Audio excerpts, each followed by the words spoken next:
Well, we're going to talk now about your project, your current project, which is almost at fruition. Yes, it's almost done. It's in the can, to borrow a film term, but we're excited to get it out there. So first, let's start with Psychonauts, so people understand what Psychonauts is. Sure. In fact, I'm playing the original Psychonauts, which is more than 10 years old now, and it's kind of a 3D platformer, right? We're at camp. It is. You play as Raz. He's a 10-year-old kid who kind of escaped. Just fell off the platform by Raz. Oh, here he comes. There he is. Yeah. As you can see, it's what we call a platformer, which is running and jumping around. The camera kind of follows you from behind.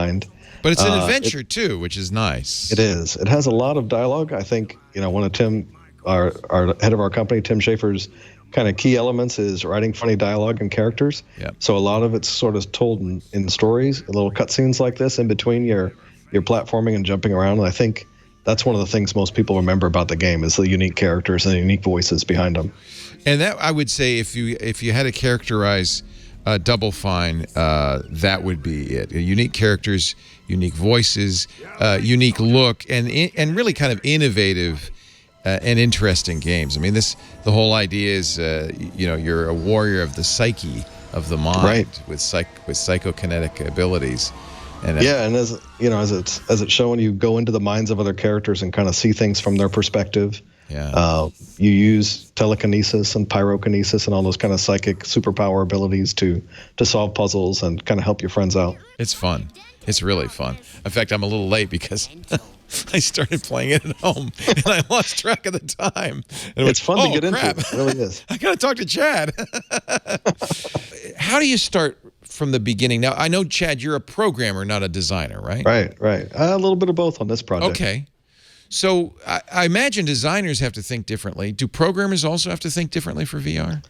You do. For programming, it's mostly about optimization. So with VR, you have to keep things running at a really high frame rate. Because it's coming into your eye and it's kind of fooling you into thinking it's reality. If you don't run at the frame rate high enough, your brain starts to get out of sync with your vision, and you start to get frame lag, you start to get sick. Even more than a regular game, your brain picks up on that. So unless you're running at a high frame rate, it's...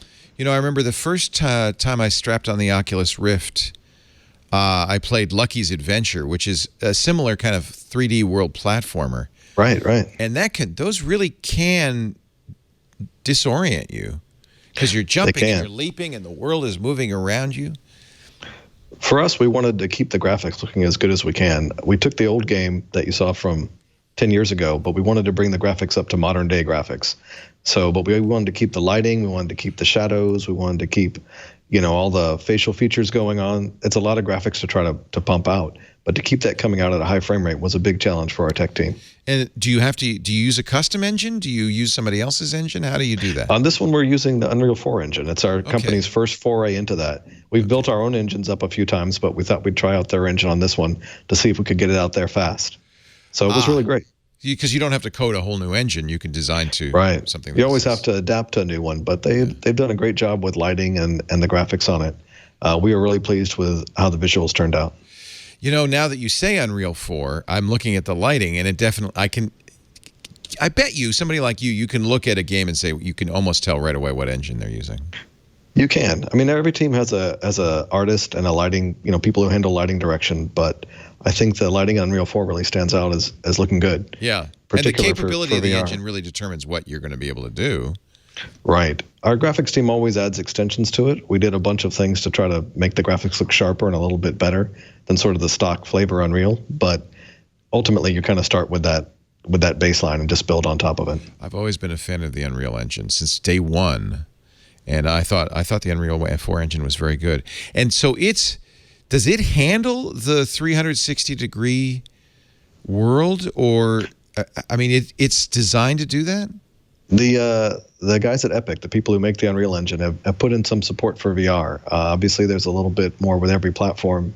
If you're doing VR on Oculus or VR on PlayStation, it's a little bit different. They've tried to sort of unify that, so they definitely got us a jump start on getting into VR. But VR is a moving target. And when we started on this, the PlayStation VR had not even come out yet, so we were working with early prototypes. Obviously, we were testing it out on different VR devices that were a little bit more than shoestring and goggles that you string on, almost like Raz's goggles. Yeah, he's wearing goggles, isn't he? And So it's great to see the technology finally out there in the hands of consumers. But as developing for it, it's a bleeding edge for sure.